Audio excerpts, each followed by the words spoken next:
Gle, ja sam poduzetnik postao od 92. Od 92. do 2000. možeš reći da sam bio uspješan. Ja sam morao jako puno gurat tu firmu da ona ostvari rezultat koji je trebao. Istovremeno sam se doslovce raspao. Otišao sam na MBA. I na MBA-u sam dobio alate, znaš, kako da strukturiram svoju firmu. Isto tako me nagnalo da strukturiram sebe, da strukturiram svoj život. U smislu šta je dobro za mene, šta nije dobro za mene. No, tako isto sa firmom. Ona je organizam koji mi sami. Kad razmišljam o tih zadnjih 13 godina, pa do prije recimo godinu i pol, pa onak, robija čovječe.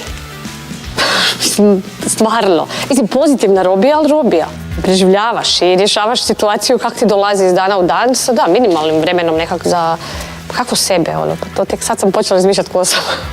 Danas se tvrtke više ne dijele na male, srednje, velike poduzetnike, nego se dijele na mrtve i na brze.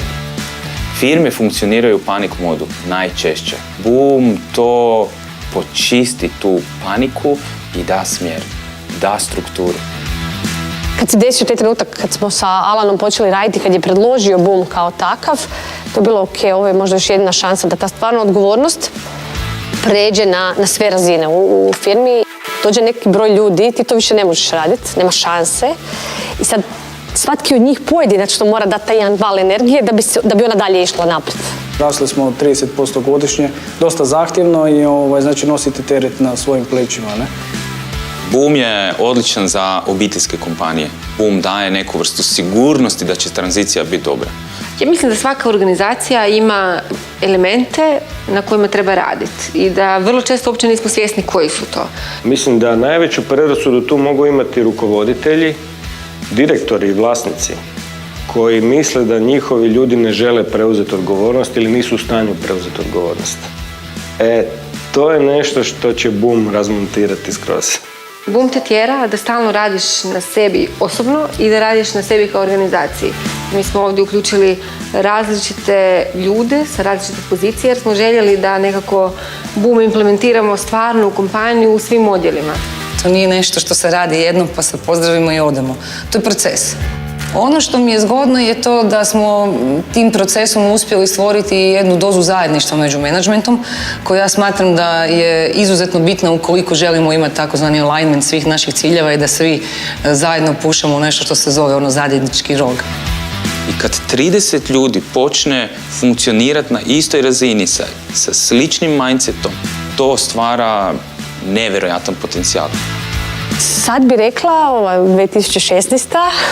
gdje se Boom stvarno slagao, prava poduzetnička obiteljska firma koja je krenula u jednom trenutku i onda do današnjeg trenutka se dešavala tranzicija da postane strukturirana, organizirana, procesno posložena firma u kojoj ako ja sad odem i nestanem, ona kao neki organizam živi i ide naprijed.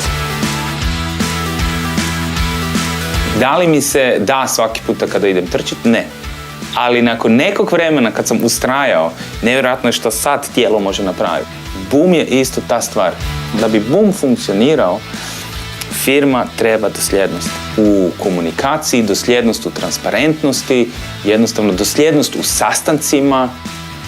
I onda kada firma padne, ja im pokušavam pomoći da nastave sa svojim treningom. To je moja uloga.